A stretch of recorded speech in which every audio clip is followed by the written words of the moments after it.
Boa noite, galera. Eu sou o professor Bruno Lopes e vou dar sequência aí às nossas aulas de filosofia para poder encurtar a distância aí durante esse período de quarentena do Covid-19. Bom,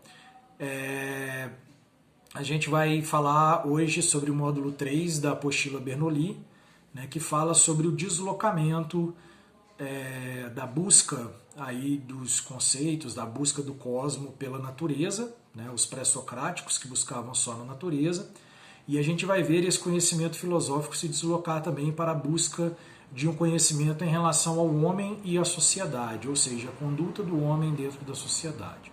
Para isso a gente tem que compreender que a filosofia ela vai ter o deslocamento, né, simplesmente de uma busca natural da existência para a busca da existência social do homem. E isso daí vai relacionar a filosofia também com a sua relação aí com a história da sua época, ou seja, com o que estava sendo desenvolvido na época. Vai haver então, nesse primeiro momento, uma transição do conhecimento, né, saindo da Magna Grécia, das regiões como Mileto, Samos, que vai se deslocar para a Ática, para a cidade de Atenas, porque após a guerra as chamadas guerras médicas, né, que vão ser travadas aí contra os persas, eles então fazem com que Atenas se torne o grande centro do conhecimento filosófico aí da sua época. Bom, então vamos lá. A gente tem que entender que a formação do indivíduo dentro da sociedade grega, principalmente das cidades-estados, era uma formação para base militar. Então é daí que vai surgir a sociedade aristocrática. O que é uma sociedade aristocrática? É dividida pela importância dos indivíduos. Então qual que era a importância de um cidadão dentro da sociedade ateniense? Era se preparar durante toda a sua vida no ócio, sem fazer trabalhos braçais, para um dia servir ao exército. Então, era considerado uma coisa ruim o indivíduo ter que trabalhar, ele ter que se entregar, então, a tarefas braçais. Ele ficava por conta, então, de apenas estruturar o seu treinamento militar e, quando necessário, ele ia lutar na guerra. Quem que ficava com a parte do trabalho?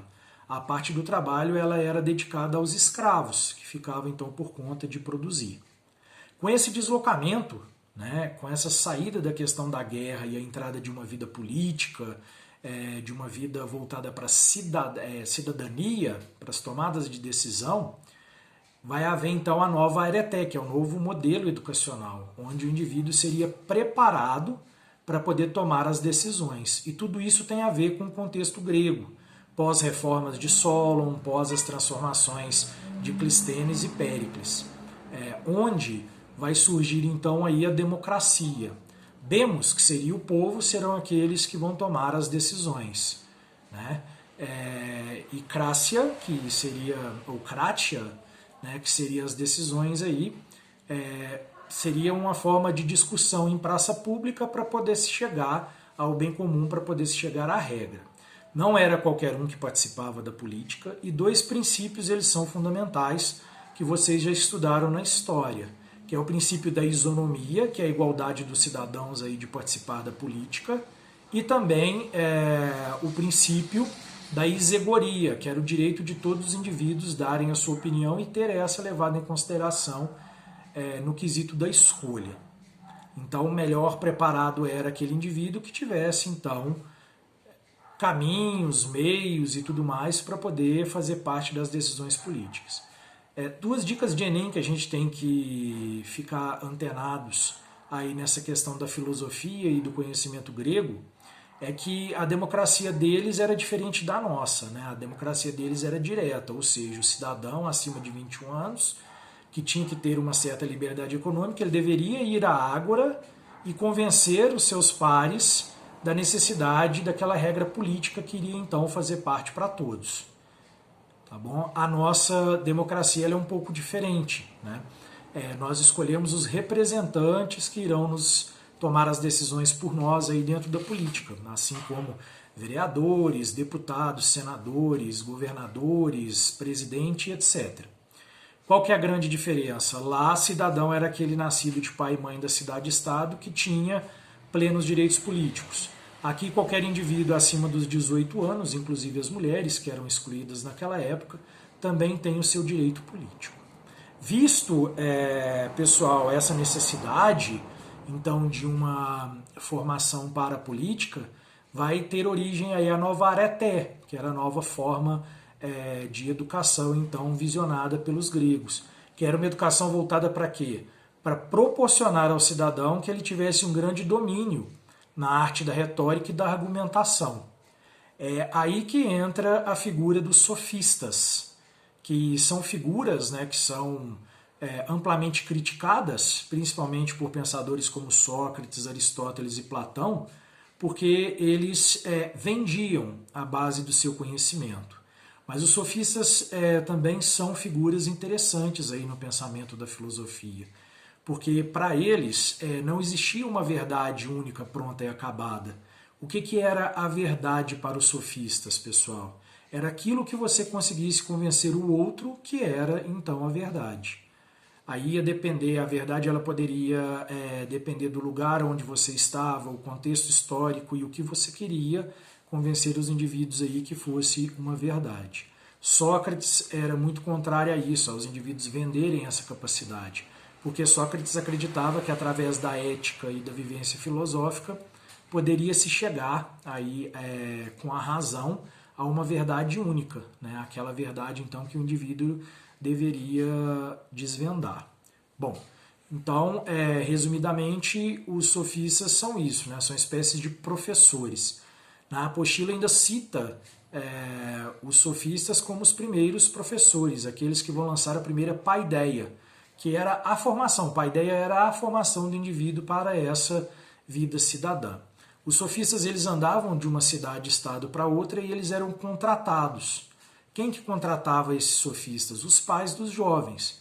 Então, se eu tenho um filho meu em idade política, que já está quase na época então de ir até a ágora e tomar uma decisão, tentar convencer os indivíduos ali daquele argumento, ele precisava fazer o quê? Pessoal, ele precisava então ter o conhecimento para poder convencer os outros indivíduos daquela verdade dele. Aí eu ia lá, contratava um sofista que ia ministrar aulas para o meu filho. Essas aulas poderiam ser individuais, poderiam ser grupos de jovens que fossem ser treinados pelos sofistas.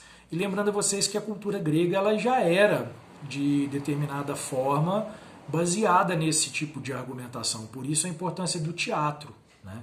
Quando eles iam encenar as suas tragédias, a exemplo, as tragédias eram formas de convencer o indivíduo se eles deveriam seguir a realidade imposta pela democracia, a realidade que eles acreditavam que os deuses haviam então mandado eles seguirem, né? E tudo isso daí então ia se formar dentro desse aprendizado dos jovens aí como uma capacidade de se manifestar. Aí traduzindo, o jovem tinha que ter a capacidade, ou o cidadão, tá? Não só o jovem, o cidadão tinha que ter a capacidade de ir até a ágora, que era a praça onde eram tomadas as decisões, e a partir então da sua interlocução, discutir com os indivíduos e convencê-los aí do seu ponto de vista. Esse era o princípio aí da democracia ateniense.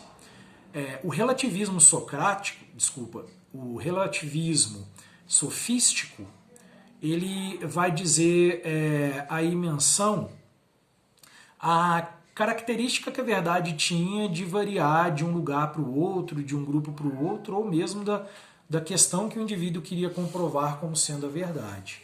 Então, o relativismo sofístico ele seria isso, né? O que nós vamos determinar como verdade para nós agora?